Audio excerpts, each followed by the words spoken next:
లెక్కలు, సోది ముచ్చట్లు, ఉడత ఊపులు, తాటాకు చప్పుళ్ళు, అనుకూల మీడియా భజనలు, సోషల్ మీడియాలో పిచ్చి రాతలు, ఇలా అన్నీ ఒకటి రెండు కాదు, మొత్తం ప్రపంచం ముందు అమెరికాను పేపర్ పులిని చేసింది ఇరాన్.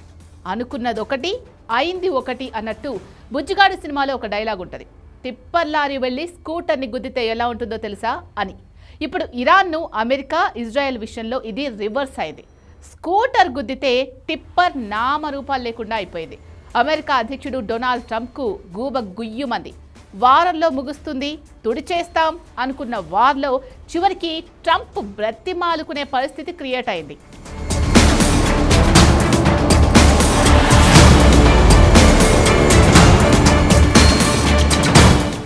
లేటెస్ట్గా అమెరికా అధ్యక్షుడు డొనాల్డ్ ట్రంప్ ఇరాన్పై ప్రయోగించాల్సిన క్షిపణి దాడులను 5 రోజుల పాటు వాయిదా వేస్తున్నట్లు ప్రకటించాడు. ఇది నిజంగా సిగ్గుచేటే మరి.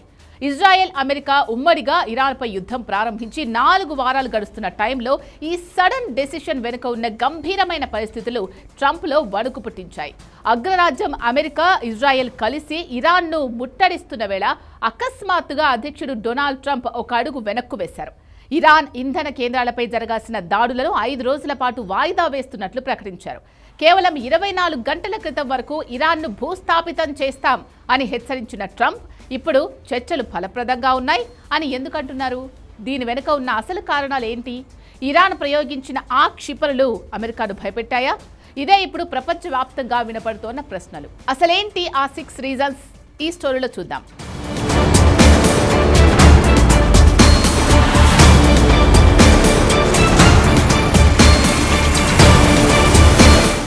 1. ఖతార్ గ్యాస్ ప్లాంట్పై దాడి, గ్లోబల్ ఎనర్జీ షాక్. ఇది మోస్ట్ ఇంపార్టెంట్ టర్నింగ్ పాయింట్గా చెప్పొచ్చు. ఖతార్లోని అతిపెద్ద గ్యాస్ ప్లాంట్పై ఇరాన్ అనుకూల గ్రూపులు లేదా క్షిపణి దాడులు జరగడం వల్ల ప్రపంచానికి గ్యాస్ సరఫరా చేసే వ్యవస్థ దెబ్బతింది. ఖతార్ నుంచి గ్యాస్ అందకపోతే యూరప్ దేశాలు అంధకారంలోకి వెళ్తాయి, అలాగే చలికి వణికిపోతాయి. అమెరికా మిత్ర దేశాలైన నాటో దేశాలు మాకు గ్యాస్ సరఫరా ఆగిపోతే మేము యుద్ధానికి మద్దతు ఇవ్వలేం అని ట్రంప్పై ఒత్తిడి తెచ్చాయి. ఆర్థికంగా ప్రపంచం కుప్పకూలే ప్రమాదం ఉందని గ్రహించిన ట్రంప్ ఆలోచనలో పడ్డాడు. ఈ ప్లాంట్ ఓపెన్ అవ్వడానికి 5 ఏళ్లు పట్టే ఛాన్స్ ఉంది. 2. ఇజ్రాయెల్ రక్షణ వ్యవస్థల వైఫల్యం, అణు కేంద్రాల సమీపంలో దాడులు. యుద్ధంలో అతిపెద్ద టర్నింగ్ పాయింట్గా దీన్ని కూడా చెప్పొచ్చు. ఇజ్రాయెల్ గడ్డపై ల్యాండ్ అయిన మిస్సైల్ ట్రంప్ను భయపెట్టింది. మార్చి 21 రాత్రి ఇరాన్ గురిపెట్టిన బాలిస్టిక్ క్షిపణులు ఇజ్రాయెల్ గొప్పగా చెప్పుకునే ఎయిర్ డిఫెన్స్ వ్యవస్థలను ఛేదించుకొని వెళ్లాయి. డిమోనా అండ్ ఆరద్ నగరాల్లో పడ్డాయి. ఇజ్రాయెల్ అణు పరిశోధనా కేంద్రం ఉన్న డిమోనా నగరంపై నేరుగా క్షిపణులు ల్యాండ్ అయ్యాయి. ఆ అటాక్ దెబ్బకు ఇద్దరికీ ప్యాంటు తడిచిపోయింది. ఇప్పటి వరకు ఇజ్రాయెల్ రక్షణ వ్యవస్థలైన ఐరన్ డోమ్, ఆరో 3లకు తిరుగులేదని అనుకున్నారు. కానీ ఇరాన్ క్షిపణులు వీటిని ఛేదించి ఇజ్రాయెల్ అణు పరిశోధనా కేంద్రం ఉన్న డిమోనా నగరానికి అతి సమీపంలో పడ్డాయి. అణు కేంద్రంపై దాడి జరిగితే అది కేవలం యుద్ధం కాదు, మహా ప్రళయం అవుతుందని ఇజ్రాయెల్ భయపడింది. తమ రక్షణ వ్యవస్థలు 100% రక్షణ ఇవ్వలేవని ఇజ్రాయెల్ సైన్యం అంగీకరించడం అమెరికాకు పెద్ద షాక్. అణు కేంద్రానికి ఇంత దగ్గరగా దాడులు జరగడం, ఇజ్రాయెల్ రక్షణ కవచం విఫలం కావడం ట్రంప్ సర్కార్ కంప్లీట్ గా డిఫెన్స్ లోకి నెట్టేసింది. వెదురు బాణాలు అనుకున్న క్షిపణులు ఈ రేంజ్ లో అటాక్ చేయడం ట్రంప్ కలలో కూడా ఊహించలేదు. ఒకవేళ అణు కేంద్రంపై దెబ్బ పడితే ఆ వినాశనం ఊహాతీతం అని నాటో దేశాలు ఆందోళన వ్యక్తం చేశాయి. 3. ఖతార్ ఇంటర్నేషనల్ బేస్లపై దాడులు. ఇరాన్ తన పరిధిని కేవలం ఇజ్రాయెల్కే పరిమితం చేయలేదు. ఖతార్లోని అతిపెద్ద అమెరికా సైనిక స్థావరం అల్ ఉదైద్పై ఇరాన్ క్షిపణులతో విరుచుకుపడింది. అంతకంటే షాకింగ్ విషయం ఏంటంటే హిందూ మహాసముద్రంలోని అమెరికా, యూకే ఉమ్మడి ఆర్మీ బేస్ డిగో గార్సియాపై కూడా ఇరాన్ 4000 కిలోమీటర్ల దూర పరిధి గల క్షిపణులు ప్రయోగించింది. తన క్షిపణులు ఎక్కడికైనా చేరుకోగలవని ఇరాన్ నిరూపించడంతో అమెరికా సైనిక వ్యూహం దెబ్బతింది. యూరప్ దేశాలు ఒత్తిడి చేయడం వెనుక కారణం కూడా ఇదే. అసలు హర్ముజ్ విషయంలో వాళ్ళు వేలు పెట్టకపోవడం వెనుక భయం కూడా ఇదే. అమెరికా స్థావరాలు ఎక్కడున్నా సురక్షితం కాదని ఇరాన్ హెచ్చరిక పంపింది. దీనివల్ల బ్రిటిష్ ప్రభుత్వం కూడా యుద్ధం నుంచి తప్పుకోవాలని భావించింది.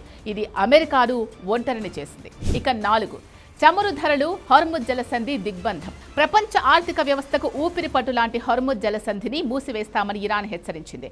దీనివల్ల అంతర్జాతీయంగా చమురు ధరలు ఆకాశాన్ని తాకాయి. 1970ల నాటి సంక్షోభం మళ్లీ వస్తుందని ఆర్థికవేత్తలు హెచ్చరించారు. ట్రంప్ తన ఓటర్లకు ఇచ్చిన వాగ్దానం ప్రకారం అమెరికాలో ధరలు తగ్గించాలి, కానీ యుద్ధం వల్ల ధరలు పెరగడం ఆయన రాజకీయ భవిష్యత్తుకు ముప్పుగా మారింది. అందుకే చర్చల ద్వారా పరిష్కారం కోసం మొగ్గు చూపారు. ఇక 5, అమెరికా యుద్ధ విమానం కూలిపోవడం. తాజా గగనతల పోరులో అమెరికాకు చెందిన అత్యాధునిక యుద్ధ విమానం కూలిపోవడం అమెరికా సైనిక ప్రతిష్టను దెబ్బతీసింది. ఇరాన్ దగ్గర ఉన్న Russian made air defence systems లేదా వారి సొంత టెక్నాలజీతో అమెరికా విమానాలను కూల్చగలమని నిరూపించారు. అమెరికా సైనికుల ప్రాణ నష్టం పెరిగితే ట్రంప్కు స్వదేశంలో నిరసనలు ఎదురవుతాయి. ఇక 6, నాటో దేశాల ఒత్తిడి మరియు చర్చల వ్యూహం. యుద్ధం ముదురుతుంటే యూరప్ దేశాలు, నాటో దేశాలు తీవ్ర ఆందోళన చెందాయి. ఇరాన్ ఎదురుదాడి చేసే సామర్థ్యం అంచనాల కంటే ఎక్కువగా ఉందని అర్థమయ్యాక టర్కీ, పాకిస్తాన్ వంటి దేశాలు మధ్యవర్తులుగా రంగంలోకి దిగాయి. ప్రస్తుతానికి దాడులను 5 రోజుల పాటు నిలిపివేసి సంపూర్ణ శాంతి పరిష్కారం కోసం ట్రంప్ ప్రయత్నిస్తున్నారు. ట్రంప్ వెనక్కు తగ్గడం అనేది పూర్తిగా శాంతి కోసమా లేక కొత్త వ్యూహం కోసమా అనేది కాలమే నిర్ణయించాలి. కానీ ఇరాన్ చూపించిన క్షిపణి బలం మరియు ఆర్థిక సంక్షోభ భయం అమెరికాను ప్రస్తుతానికి యుద్ధ విరమణ దిశగా నడిపించాయి.